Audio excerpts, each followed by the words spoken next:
UFC 314, Diego Lopes versus Alexander Volkanovski is taking place this Saturday, and Tony has died, will be breaking down the fights. Now, people have been asking me to make breakdowns for the fights for a pretty long time. They want me to make some posts about it, so here we go. Let's cut the bullshit. Let's get straight into it at the first fight of the night, which is, oh my god, you gotta be kidding me. This is it. Are you serious? This is the first fight I'm ever breaking down. Are you serious? Look at this shit. Okay, but you obviously have to go with Nora Cornoli. Why? Just look at her fucking shoulders. Yeah, she's a fucking man, dude. She literally is a dude. And then look at her. She's a woman. So it's like, okay, you gotta pick a man or a woman in a fight. Okay, but you look deeper into this fight. Split decision of Jacqueline Cavalcanti is actually not pretty bad. Cavalcanti is a pretty good striker. And you look at Cohen. Split decision on Dana White's Contender Series. Why is she even signed in the UFC? She's garbage. She's terrible. Now a word from our sponsors.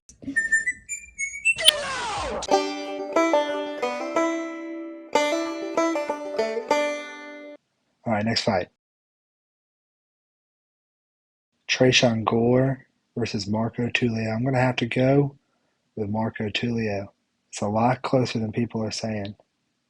Even though Gore does have 2 wins by submission guillotine, he's pretty trash. You look at Marco Tulio, knockout, knockout, knockout, knockout. Pretty good guy. You know, it's his second fight. He knocked out Igor Potierra. And honestly, I just think that Tulio is a higher level than Gore, so I'm picking Tulio. Next fight. This is a pretty close fight. Sumudaerji versus Mitch Raposo. So Raposo actually has a split decision with Andre Lima. And that's why a lot of people are picking him. As you can see on Tapology, I'm pretty sure 40% of people are picking Raposo. But you sure about that? It never should have been a split decision. He got his ass whooped. I mean, he clearly lost. I don't want to say he got his ass whooped, but in my opinion, Mitch Raposo clearly lost. And this is his first fight in the UFC, so this will be his second fight. I just think that Sumudaerji is a higher level. He was whooping Matt Schnell's ass before he got dropped. Not dropped, but before he got subbed. He also has a very close fight with Charles Johnson. Let's just ignore this. Unfortunately. He lost to Tim Elliott, which is pretty bad. Next, we got Cedric Dumas. Oh, yeah, Famous Dax. Welcome to the UFC, bro. You know, I'm kind of happy for Famous Dax. He kind of fell off, and now he's back. But I might have to pick Michelle Oleksiejczuk. Just look at the level of competition Michelle Oleksiejczuk has been fighting. Shar Magomedov. Okay? Kevin Holland. Okay? That's pretty. I mean, these two are pretty but they're still good fighters. Then you got Michelle Pereira, ranked fighter. It was on that crazy streak Michelle went on before he lost to Fluffy. And then he fought Caio. So you're telling me he fought Caio, he fought Michelle Pereira, he fought Kevin Holland, and he caught Shara. Like, get this guy a break, bro. This is the break. And this win over Cheaty's actually gotten a lot better since he beat Michelle. I mean, lost to Michelle. So this win actually is aging pretty well for Michelle Oleksiejczuk. And then you look at the people that Dumas is fighting, bro. He's fighting Josh Fremd. He's getting submitted by fucking Josh Fremd. He's beating Cody Brundage, bro. Here's something to think about. Look, when Cedric Dumas was fighting Cody Brundage, Oleksiejczuk was fighting Caio Borralho around the same fucking time. And he dropped Holland. Who drops Kevin Holland? Kevin Holland has like a chin made out of steel. So, yeah, I'm going to have to go with Michelle Oleksiejczuk. Also, this fighter picture doesn't show, but he has a very interesting tattoo. Those who know. Pretty sus tattoo, if you ask me. Next fight. Oh, my God. Why is Darren Elkins even still fighting in this fucking promotion? Can Dana White just give Darren Elkins some money so he doesn't get CTE and die? The dude, have you ever heard him talk? Honestly, it's really sad watching him talk, but this guy is 40 years old and he's still having fight of the year contenders. Like, and he's taken, like, his name is The Damage. Think about how much damage this dude has taken in his life. I think it's a pretty clear pick here to pick Julian Erosa. He beat C-Rod. He beat Sean Woodson, who's also on this card, by submission. And he beat Nate Landwehr.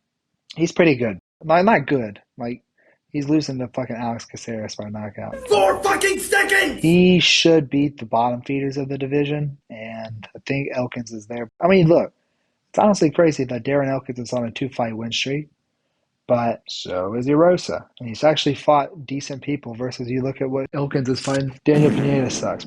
So we're going with Erosa. Next fight. Chase Hooper versus Jim Miller. Now, I will say this. If you look at the line for this, they have Chase Hooper a minus 700 favorite. That's actually insane. Minus 700. Jim Miller is always in the fucking fight, bro. To have a minus 700 is crazy. But I am going to pick Chase Hooper to win this fight by submission. There was a point in time where we looked at Chase Hooper and we like made jokes about him, bro. We're like, he's a little twink. But look at him now. Look at him now! Look at Chase Hooper now. He's on a 4-fight win streak, and yes, you look at the people he's beaten, they're basically all cans, including Slava Claus. I hate to say it to Slava Claus, but he's pretty ass. But you look at the people he's beaten, and they're all ass. But you look at the people Jim Miller are beaten, and they're all ass too. So who are we gonna pick? You gotta go with the younger guy, faster guy. Here's something else about Hooper. He actually has a split decision in a grappling match against Aljamain Sterling, which is crazy. Like that just shows how high level his grappling is. Got that lighter man skill too. He used to be a 145er, he's a 155er now. Gotta have to go with Chase Hooper. But after this fight, we gotta get Chase Hooper a step up. We gotta get Chase Hooper a step up in competition after this fight. It makes no sense why he continues to fight just trash cans and old men and bums and losers. We gotta get Chase Hooper a real fight. Maybe like, I don't know, he's kind of like on the fringe. We'll talk about that later. We'll talk about the fights to make later. Stop the cap. Next fight, we got Chiwiwi. So it's kind of fucked up, bro. They're letting Raul Rosas Jr. fight a woman. But I get it. He's young. We got to get his stock up. Okay, jokes aside, I'm picking Yan Xiaonan. I am picking Yan Xiaonan to win this fight. She's only lost to Zhang Weili, who is the best women's fighter. Probably a top 3, top 5 women's fighter of all time. And not just that, she beat the fuck, like, Zhang Weili beat the fuck out of Yan Xiaonan, right? Yan Xiaonan still had some moments in that fight. She had some moments where she looked good. And you look at Verna Jandiroba, just by Angela Hill decision, Look at these trash cans she's fighting. Lemos, okay, you said Lemos. That's actually pretty decent, I guess. But look, I think Yan Xiaonan won. Like her only other loss on this like recent streak she's been on is the loss to Mariana Rodriguez. It was a split decision, and I think most people think she won that fight too because she ended up getting a title shot just like a few fights later. So I think she won this fight, and she won almost every other fight except for the Zhang Weili fight. So I'm gonna have to pick Yan Xiaonan in this fight. Verna has a really good chance to sub her, but I'm gonna pick the Chinese lady. So Good luck, we've talked everybody! about this. It's a women's fight. We've talked about this fight too long. I'm going on to the next fight. All right. The Area 51 alien, Sean Woodson, has escaped once again. Dude, I heard Sean Woodson heard that Dan Ige was going around the woods and collecting papers. That's why they made this fight. You get it because he's Slenderman? You get it, guys? Okay. Anyways, Sean Woodson is good. I'm picking him to win. Let's take a look at these stats. Younger. Look at that height advantage and that reach advantage. That is the main reason I got to pick this fucking Sean Woodson guy. He is good. Dan Ige is kind of the test for 145. It's like, are you good enough to be in the UFC? Not the UFC. Are you good enough to be in the rankings, or are you just going to be a bottom feeder? You fight Dan Ige, and that's how you find out. Sean Woodson, knockouts. He's gotten some good fights. He's also got some boxing record. I'm pretty sure he has a win over Yusuf Zalal early into his career. But what the point I'm trying to make here is that Sean Woodson is at the skill level to beat Dan Ige. He's gonna be too rangy. He's kind of like broken at 145. You know what I mean? It's kind of like a life hack. What am I talking about? Life hack. It's kind of like a cheat code at 145 because he's so tall. Like, dude, he's 6'2" and a 145. He's the same height as Jalen Turner. It's like the same height as Reyes. I'm pretty sure, who we're about to talk about. Jeez. Anyway, yeah, you got to pick Sean Woodson in this fight. Dan Ige, he's decent, but anytime you fight someone with like a specific skill set. Like, look at Bryce Mitchell. He's a great wrestler. Look at Lopes. He's a great boxer, and he's got great jiu-jitsu. You look at Lerone Murphy. He's a decision merchant. He can pick a range. Like, you fight someone that's, like, super good at one skill, Dan Ige loses. But then you look at the people that are just kind of like Philly and maybe Landwehr, Those are people Dan Ige beats. So, on to the next fight. Nikita Krylov versus Dominic Reyes. Can we have a moment of silence for the Dominic Reyes title run? This is the end for Dominic Reyes. There is no meme. Dominic Reyes has died. I've got to pick Nikita Krylov in this fight. Here's why. Look at the age difference. Reyes is not only older, but he has half the experience of Krylov. Yes, Krylov has been inactive, but Reyes has been getting knocked the fuck out in that time period that Krylov's been inactive. But you can be like, bro, Krylov hasn't fought in 2 years. Yeah, but look what fucking's been happening to Reyes in those 2 years. And look, I understand losing to Jan Blachowicz, and I understand losing to Yuri. Like those are two people that are champions. Getting knocked out with a jab from Ryan fucking Spann is not only pathetic, but it's terrible. It's a jab from Ryan Spann, and he's getting slept out cold with it. Yeah, and then look who he's actually beaten since he's been back, I guess. Not back, but he beat Anthony Smith and Dustin Jacoby. It's like, are those really wins that we're going to say are better than Krylov? Like, Krylov actually had a very competitive fight with Magomed Ankalaev, and he beat Ozdemir. And yeah, you could say Reyes beat Ozdemir too, but this was recent. And Ozdemir is like that gatekeeper for the top, like, 10. You know what I mean? Like, the top 8 beat Ozdemir, and the top below 8 lose to him. But unlike Dominic Reyes losing to Spann, I'm pretty sure that Krylov just absolutely destroyed Spann in the grappling. Yeah, he did. So I'm gonna have to pick with Nikita Krylov. I just think that he's got that gritty man style. No, he's pretty underrated. I think he's been out for a while. Hopefully, he can stay a little more active. But I do think that he will. This is the end for the Reyes title run. I'm gonna be cheering for Reyes, but I think this is the end. All right, next fight we got Yair Rodriguez versus Patricio Pitbull. Mr. World I Red. gotta go with Pitbull, and here's why. Yair's best wins are the Korean Zombie and Josh Emmett. Okay, stay with me. Stay with me.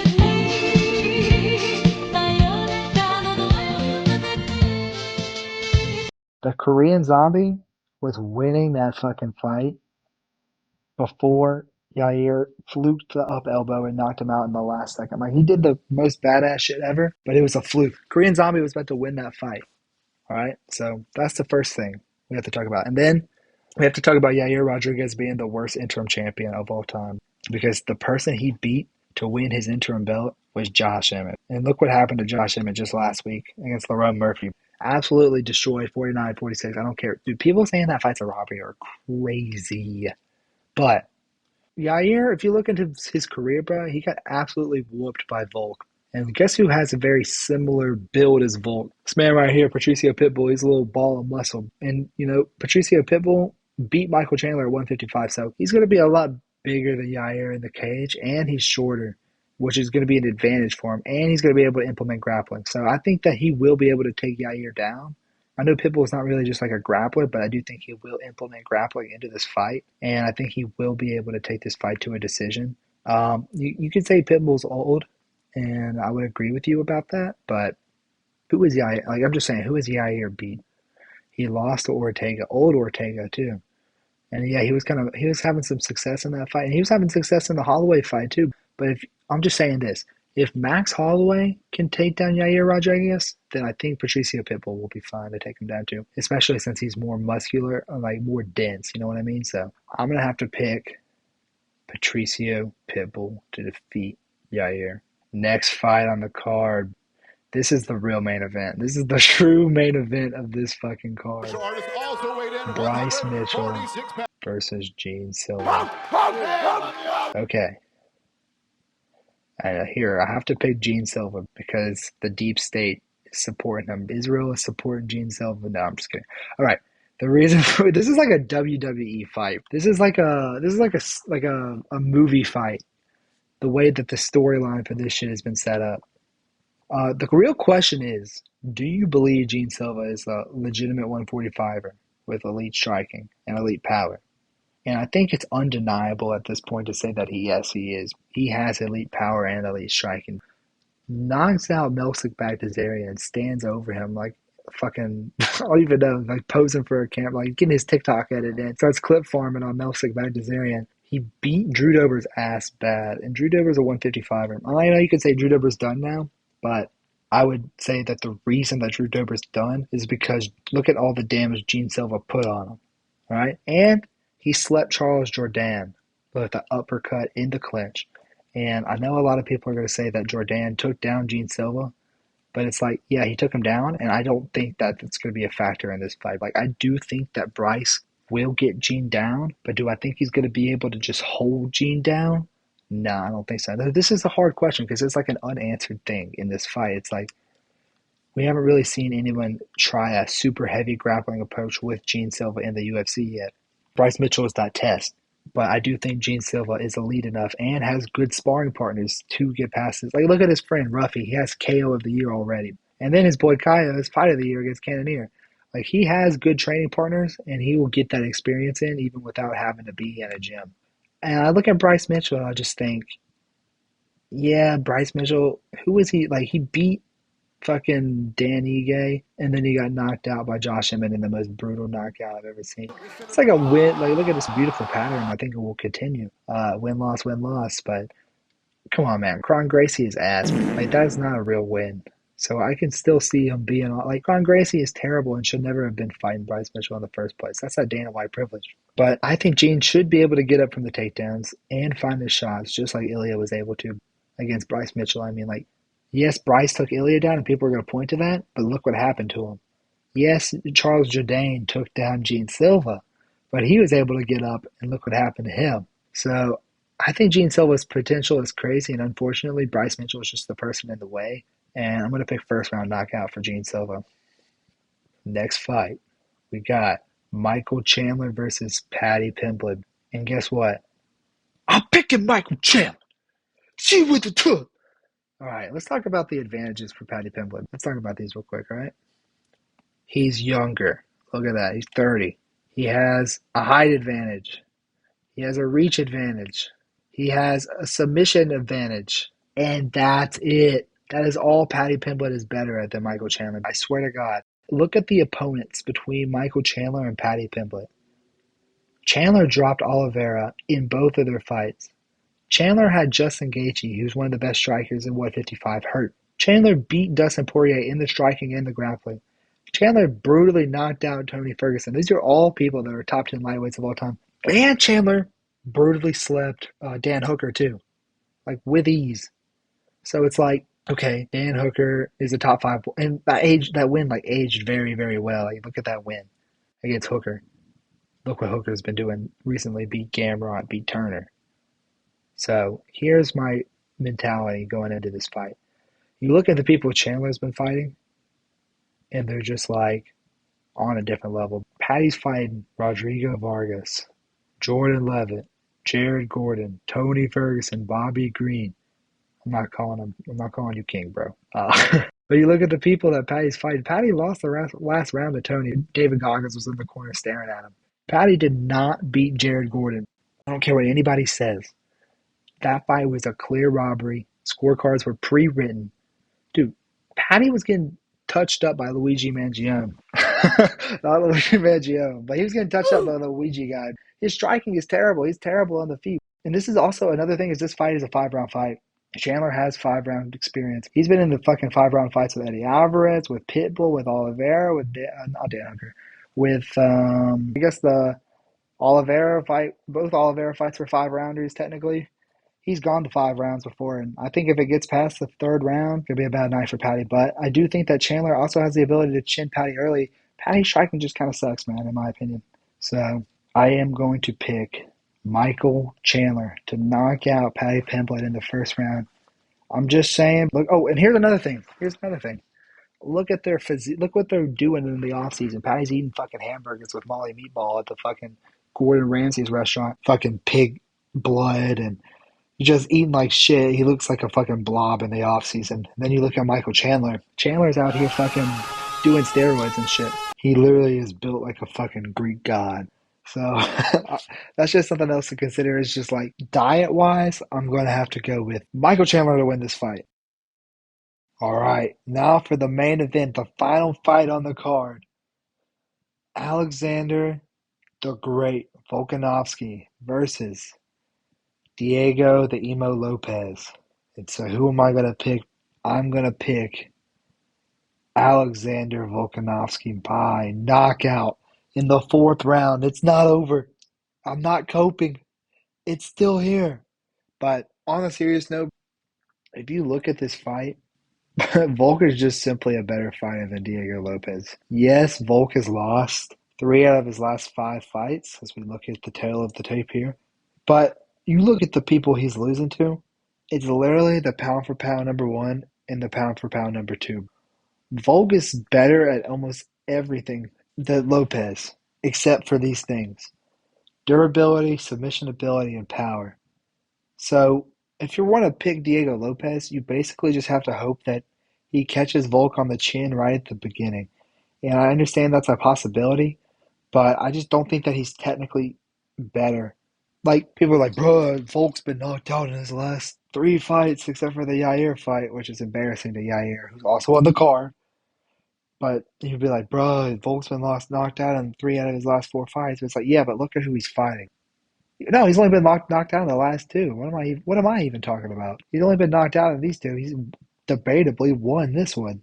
He's been knocked out in his last 2 fights, yeah. But it's literally against the pound for pound number 1 on short notice and Topuria, who he beat in the first round. He beat Topuria in the first round, and he beat Makhachev in 2 of the rounds of their first fight. And those are against the pound for pound best fighters in the world. And then you look at who Diego Lopes is fighting, and he's losing the last round to Movsar Evelev. He's losing the last round to Dan Ige. He lost to Joe Anderson Brito. So you look at the people that Diego Lopes is struggling with, and they're just not even close to Volkanovski's level. And I do think that this Volkanovski, even though he's 36 years old, and that's like the curse for these lighter weight classes, I just think he's going to be one step ahead, and he's just going to be simply a better fighter than Diego Lopes. So I'm picking this by knockout. I think he'll break him in the 3rd round, and then in the 4th round, he'll finish him off maybe with some body shots, kind of similar to the Yair fight. I could also see this going to a decision because Volk doesn't have that much power. He's that crafty vet style, man. But yeah, this is the first video. I know it's probably complete dog shit. I literally am using my AirPods to record this video. But yeah, let me know who y'all are picking in the comments. Like, subscribe. Shout out to my editor. And goodbye.